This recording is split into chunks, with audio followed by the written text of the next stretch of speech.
Lamine Yamal kubaddan dheelayo waxaanu samaynayo cajabay cajiibay cawo iyo ayaanay caqliga xadaysa kubadiisu taageerayaal badan ayaa u soo gambiya caawa kooxii ay taageerayeen oo ku soo biiray naadiga Barcelona oo ku soo biiray si ay u daawadaan lugta bidix ee Lamine Yamal lugtan bidix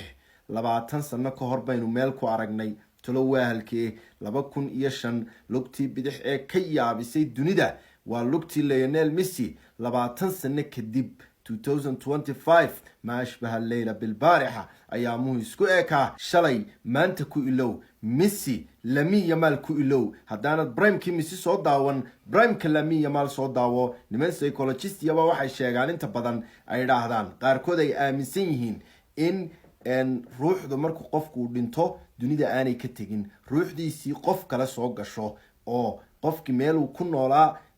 qofkii hore ruuxdan lahaa hadduu tago kadibna uu arko dadkii markuu arko uu yiraahdo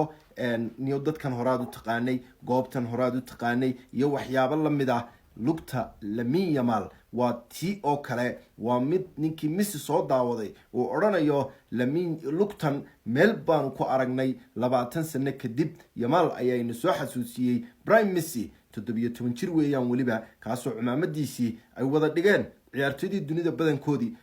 Haaland Snapchat kiisa soo daawo wuxuu taagan yahay this guy is incredible kan yar wuxuu samaynayo waa waxaan loo dul qaadan karin Rio Ferdinand wuxuu yiri talent haddaynu ka hadlayno horyaalada ugu waaweyn dunida ciyaartoy la mid ma jiro cadawgiisi baa qiray iska daa kuwii la saaxiibka ahaa Bastonio caawa la dheelayay ayaa yiri waa garabka hadda dunida ugu wanaagsan markuu ciyaartoygu waxa soo kala sameynayna kaliya wax uu ka istaahilaa bravo inaad tiraahdo u sacabtunto Inzaghi oo tababaraha Inter ayaa isaguna leh 9-8 sano ugu dambeeyay ninka ugu laacibsaneen kubadda cagta kuma arag buri Yamal oo kale 3 nin baan ku xidhnay saasay tahay hadana albaabada ballaqa ayuu nagaga dhigay uu space naga samaystay uu ku leeyahay qasab iyo kubadiisu kaasoo sheegay in kontonkii sanaba phenomenadan mar la arko dunida mucjisadan kontonkii sana ama nus qarnigiiba hal mar la arko Lamine Yamal wuxuu sameeyay caawa xaaja tudkar oo wax la sheegi karo oo wax la daawan karo waa caways wanaagsan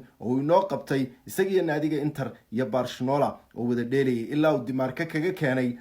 bes iga dheh markii damana la saarayba markuu qaban kari waayay si kastaba Lamine Yamal kubadiisa iska daasa dadka taageere hatta kuwa cadawga ah ayaa ku raaxaysanaya muuqaalkan oo dhameystiran waxaad ka soo daawataan YouTube-keena boqolkiiba wax yar bay inooga haray intaas like and share haddaad badisaan dadku waa arkayaan recommended buu noqonayaa saas adeetana aynu ku helaynaa marka adiga haddaad ku subscribe garaysanahay waxaad samaysaa oo kaliya sii faafiyo share iyo like ta intaas uu igu dadaala thank you